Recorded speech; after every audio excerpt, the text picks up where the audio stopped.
எல்லாருக்கும் வணக்கம் சார். எல்லா பேட்டி நியூஸ்ல எல்லாத்துக்குமே கொடுக்குறாங்க, சரிங்களா? கரெக்டா விசாரிச்சிங்களா? விசாரிச்சுட்டு அதுக்கு தகுந்த மாதிரி எதுக்கு போராட்டம் பண்ணாங்க? குழந்தைக்கு நியாயம் கிடைக்கும். எந்த குழந்தைக்குமே இனிமேல் இந்த மாதிரி நடக்க கூடாது. அதாவது என்னமோ சொன்ன மாதிரி நீதி கேட்டுட்டு எல்லாம் போராடுறதுக்கு உட்கார்ந்துருக்காங்க. அவங்க இந்த பணத்துக்கு அதுக்கு இதுக்குன்னு சொல்லி பேட்டி கொடுத்துட்டு இருக்காங்க. அந்த பொண்ணை விசாரிச்சிங்களா? அந்த பொண்ணு எந்த நிலைமையில இருந்தான்னு உங்களுக்கு தெரியுமா? அந்த பொண்ணு தொலைஞ்சு போய் 5 மணிக்கு தொலைஞ்சு போனது. அந்த பொண்ணுக்கே தெரியாது. அவங்க அம்மா அந்த அளவுக்கு போதையில இருந்தாங்க. நாங்க போய் எழுப்பணும், எந்திரிக்கவே கிடையாது. காலையில தான் அந்த பொண்ணுக்கே தெரியும். இது ஓப்பனாவே நான் சொல்றேன். அந்த பொண்ணு தொலைஞ்சு போனதே தெரியாது. நாங்க போய் பொண்ணு காணாம போச்சு பவி எந்திரினா அந்த அளவுக்கு தான் அந்த பொண்ணு இருந்தா. ஆனா போலீஸ்காரங்க சல்லடை போட்டு தேடினாங்க. 12:30 இருந்து எல்லாருமே தேடினாங்க, கிடைக்கல. அவங்க அப்பா ஒரு ஷாப்ல வேலையை விட்டு 7 மணி அளவில் தான் அவரு அங்கேயும் தேடிட்டு அப்புறம் கம்ப்ளைண்ட் கொடுத்தாரு. இதுதான் உண்மை. அதாவது ஒருத்தவங்க தெரியாம அந்த பொண்ணு போக கிடையாது. முட்டாய் வாங்கி கொடுத்தான், அது வாங்கி கொடுத்தான், அதெல்லாம் உண்மை கிடையாது. அவங்க அம்மாவுக்கு பழக்கப்பட்டிருக்கு. அந்த பொண்ணு வந்திருக்காங்க, போயிருக்காங்க, பழகிருக்காங்க. அந்த ஆள் தான் வாங்கி கொடுத்துருக்கான். நல்லா போட்டுட்டு மக்கா விட்டு பிள்ளை இழுத்துட்டு போயிட்டான். இதுதான் உண்மை. அதுக்காக போராட்டம் பண்ணி நான் அந்த பொண்ணுக்கு தான் நியாயம் கேட்டு போராடணும். அதுக்கு இந்த என்னமோ சொல்லுவாங்க, பணம் கொடுக்காது, என்ன வாயில இதுக்கு வரமாட்டேங்குது. முதலமைச்சர்கிட்ட கோவிச்சுக்கிறாங்க எல்லாம். கோவிக்கிறக்க நம்ம பிள்ளைய நம்ம தான் பாதுகாப்பு பண்ணணும். அவர் எங்கேயோ எத்தனையோ வேலையில இருப்பாரு. நம்ம எல்லாத்துக்கும் அவர் பாதுகாப்பு கொடுக்க முடியாது. இப்ப நடவடிக்கை எடுத்ததுக்கு அப்புறம் எத்தனை போலீஸ் தெரியுங்களா? அவங்கள பசியில ஒரு டீ பச்சை தண்ணி கொடுக்காத அளவுக்கு நீங்க ஏரியாவுக்கு பேட்டி எடுத்திருந்தா தானே தெரியும். மறியல் பண்ணது சூலூர்ல, நடந்தது பாரதிபுரத்துல, சரிங்களா? இங்க பாருங்க, ஏகப்பட்ட பேர் வெளியில உட்கார்ந்து நாய் மாதிரி காத்து கிடக்குறாங்க. அதுக்கு நீதிதான் கேட்டு போராடணும், செய்யணும். என் பிள்ளைக்கு தகுமானது அது இதுன்னு சொல்லி இந்த பண உதவி சார் முதலமைச்சர் ஐயா உதவி செய்யக்கூடாது.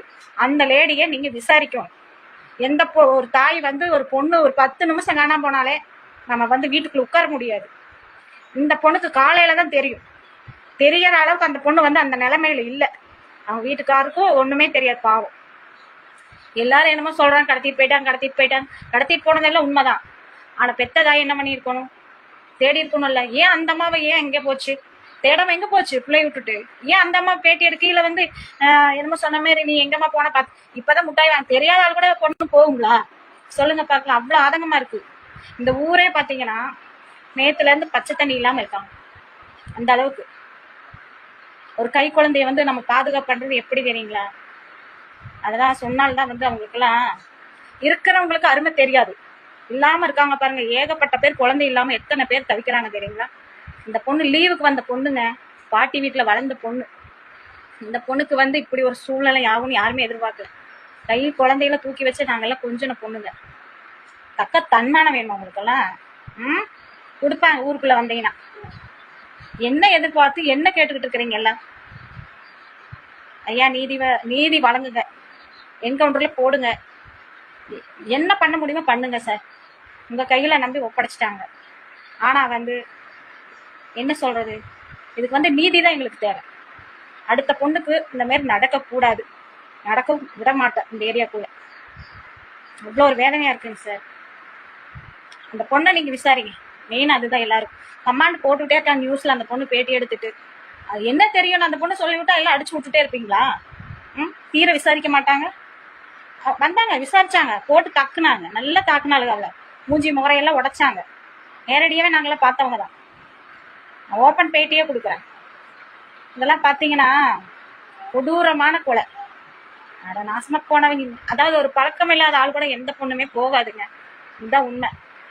ஒரு பெத்த தாய்க்கு 5 மணிக்கு காணாம போச்சுங்க, விடிய காலையில தான் தெரியுதுன்னா என்ன நிலைமையில இருந்திருப்பா நீங்க யோசனை பண்ணுங்க மக்கள்.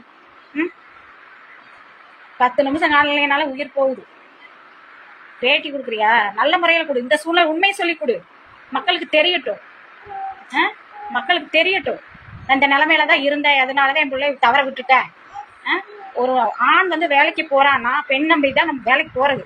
பிள்ளைகள் நம்ம ஒய்ஃப் காப்பாத்துவா, பாப்பா, நல்லபடியா இருப்பாங்க. அதையவே நீ தொலைச்சிட்ட படி. சரியா? அவ்வளவு வேதனைங்க. என்ன பேசுறதுன்னு கூட வாய் உளரு. இந்த மாதிரி ஒரு புதருக்குள்ள போட்டிருக்கான் பாருங்க. நீதி கேட்டு போராடுங்கம்மா. தப்பு சொல்லல. நீ எந்த நிலைமையில வேணா இருந்திருக்கலாம், பிடிச்சிருக்கலாம். நீதி கேட்டு போராடு. உனக்கு சன்மானம் வேணா? சன்மானம் வெக்கமால இப்படி கேட்கறக்கு? பிள்ளைய இழந்துட்டோம், எனக்கு எதுக்குடா சன்மானம் தன்மானம்ட்டு? எனக்கு நீதி கொடுங்கடான்னு சொல்லி நேரம் ரோட்ல வச்சு நிக்க வச்சு சுட சொல்லுங்க. இல்ல எங்க மக்கள் முன்னாடி நிறுத்துங்க, நாங்க பாத்துக்கிறோம். எப்படி வாய் பூசாம இவங்க எல்லாம் வந்து இப்படி கேட்கறாங்கன்னு தெரியல. புள்ள எங்க புள்ள தானுங்க அப்படின்னு எல்லா ஊருக்காரங்க எங்க புள்ளன்னு அப்படி சொல்லிக்கிறோம். பெத்த தாய்க்கு அந்த மாதிரி துடிப்பு இல்லையா? பெத்த தகம்படம் இருக்கிற அளவுக்கு கூட அவளுக்கு இல்லைங்க. ஓப்பனா தாங்க. அவங்க சித்தி அத்தனை பாசக்காரங்க நல்ல முறையில அந்த பிள்ளைகளை வளர்த்தாங்க. பெத்த தாய் தவற விட்டுட்டா, ஏமாந்துட்டா. ஆனா இதுக்கு உதவியோ நன்கொடையோ அது இதுன்னு சொல்லி அவளுக்கு செய்யக்கூடாது. அதே செஞ்சா என்ன பண்ணுவா? இந்த மாதிரி வழியில தான் போகும். நல்லவங்களுக்கு செய்யுங்க, நீதி கொடுங்க, அதுக்கு நியாயத்தை கொடுங்க, அவனை என்கவுண்டர்ல போடுங்க. நன்றி மக்களே. இதை வந்து ஷேர் பண்ணுங்க. முடிஞ்ச அளவுக்கு வந்து நியூஸ்ல வந்து கரெக்டா அந்த பொண்ணை விசாரிங்க. சும்மா மைக்க பிடிச்சிக்கிட்டு உனா வந்து எது சொன்னாலும் மடையாட்டி செய்தியை போட்டுறாதீங்க. தெரிஞ்சதை கரெக்டான செய்தியா மக்களுக்கு வந்து எடுத்து சொல்லுங்க. அதுதான் உண்மை. பிள்ளைய தவற விட்டுட்டா.